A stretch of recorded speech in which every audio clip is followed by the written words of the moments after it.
हे पंचगंगा माई, हे कृष्णा, हे पंचगंगा माई, तुझे आमच्यावर अनंत उपकार आहेत.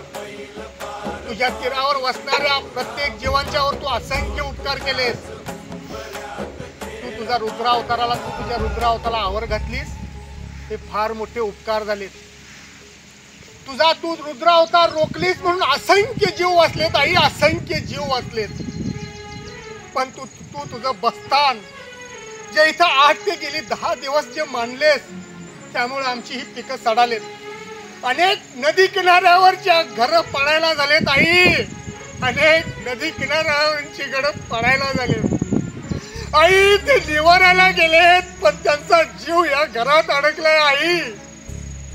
आई इंचाने उतरून कधी उतराई होणार आई. आमच्या नदी किनाऱ्यावर तुझ्या आसऱ्यावर आम्ही जे राहिलोय, जगलोय, हा दोष आमचा नाही आई, हा दोष आमचा नाही आई. तुझ्या मनासारखा वाहणाऱ्या प्रवाहाला ज्याने बांध घातलाय, ज्याने अडवलंय, ते मजेत आहेत आई.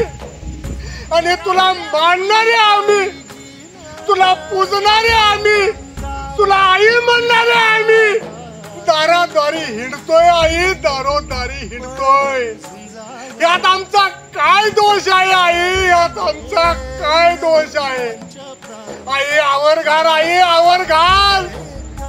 आणि तू तुझ्या मूळ स्वरूपाला जाऊन तुझ्या किनाऱ्यावर जे बस्तान बसवले, तुझ्या किनाऱ्यावर जे आसरा घेतले, त्यांना त्यांच्या घरी परत येऊ दे.